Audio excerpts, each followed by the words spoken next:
اللہ اکبر اللہ اکبر اللہ اکبر لا الہ الا اللہ۔ صحیح بخاری حدیث نمبر 105۔ ایک مرتبہ ابو بکر رضی اللہ عنہ نے رسول اللہ صلی اللہ علیہ وسلم کا ذکر کیا کہ آپ صلی اللہ علیہ وسلم نے فرمایا، تمہارے خون اور تمہارے مال۔ محمد کہتے ہیں کہ میرے خیال میں آپ نے اعراضکم کا لفظ بھی فرمایا، یعنی اور تمہاری آبروئیں تم پر حرام ہیں، جس طرح تمہارے آج کے دن کی حرمت تمہارے اس مہینے میں۔ سن لو، یہ خبر حاضر غائب کو پہنچا دے۔ اور محمد راوی حدیث کہتے تھے کہ رسول اللہ صلی اللہ علیہ وسلم نے سچ فرمایا۔ پھر دوبارہ فرمایا کہ کیا میں نے اللہ کا یہ حکم تمہیں نہیں پہنچا دیا؟ صحیح بخاری حدیث نمبر 106۔ رسول اللہ صلی اللہ علیہ وسلم نے فرمایا کہ مجھ پر جھوٹ مت بولو، کیونکہ جو مجھ پر جھوٹ باندھے وہ دوزخ میں داخل ہو۔ صحیح بخاری حدیث نمبر 107۔ رسول اللہ صلی اللہ علیہ وسلم نے فرمایا کہ جو شخص مجھ پر جھوٹ باندھے گا وہ اپنا ٹھکانہ جہنم بنا لے۔ صحیح بخاری حدیث نمبر 108۔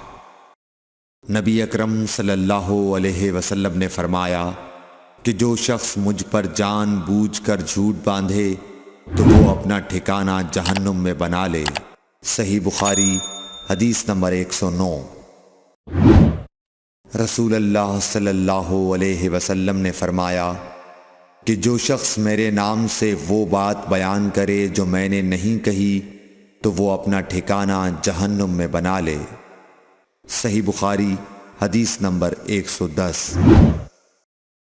رسول اللہ صلی اللہ علیہ وسلم کا فرمان ہے کہ اپنی اولاد کا میرے نام کے اوپر نام رکھو مگر میری کنیت اختیار نہ کرو۔ اور جس شخص نے مجھے خواب میں دیکھا تو بلا شبہ اس نے مجھے دیکھا، کیونکہ شیطان میری صورت میں نہیں آ سکتا۔ اور جو شخص مجھ پر جان بوجھ کر جھوٹ بولے وہ دوزخ میں اپنا ٹھکانہ تلاش کرے۔ بخاری حدیث نمبر 111۔ جحیفہ کہتے ہیں کہ میں نے حضرت علی رضی اللہ عنہ سے پوچھا کہ کیا تمہارے پاس کوئی اور بھی کتاب ہے؟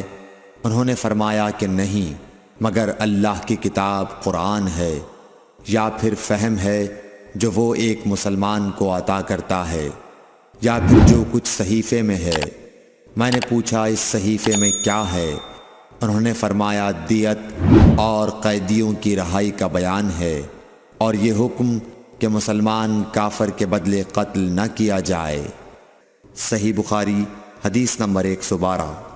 قبیلہ خزاعہ کے کسی شخص نے بنو لیث کے کسی آدمی کو اپنے مقتول کے بدلے میں مار دیا تھا۔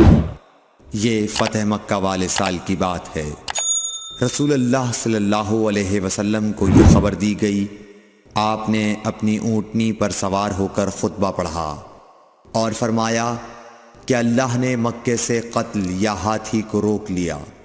امام بخاری رحمۃ اللہ علیہ فرماتے ہیں اس لفظ کو شک کے ساتھ سمجھو۔ ایسا ہی ابو نعیم وغیرہ نے القتل اور الفیل کہا ہے، ان کے علاوہ دوسرے لوگ الفیل کہتے ہیں۔ پھر رسول اللہ صلی اللہ علیہ وسلم نے فرمایا کہ اللہ نے ان پر اپنے رسول اور مسلمانوں کو غالب کر دیا، اور سمجھ لو کہ وہ مکہ کسی کے لیے حلال نہیں ہوا، نہ مجھ سے پہلے اور نہ آئندہ کبھی ہوگا، اور میرے لیے بھی صرف دن کے تھوڑے سے حصے کے لیے حلال کر دیا گیا تھا۔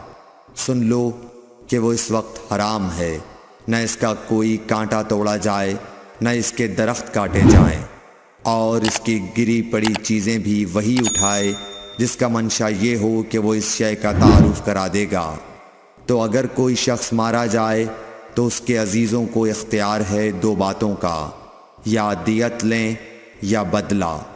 اتنے میں ایک یمنی آدمی ابو شاہ نامی آیا اور کہنے لگا یہ مسائل میرے لیے لکھوا دیجئے۔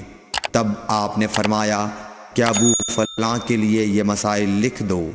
تو ایک قریشی شخص نے کہا یا رسول اللہ مگر اذخر، یعنی اذخر کاٹنے کی اجازت دے دیجئے، کیونکہ اسے ہم گھروں کی چھتوں پر ڈالتے ہیں یا مٹی ملا کر اور اپنی قبروں میں بھی ڈالتے ہیں۔ یہ سن کر رسول اللہ صلی اللہ علیہ وسلم نے فرمایا کہ ہاں مگر اذخر۔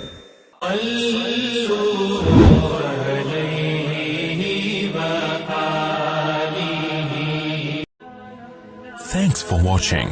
Don't forget to like, comment, share and subscribe to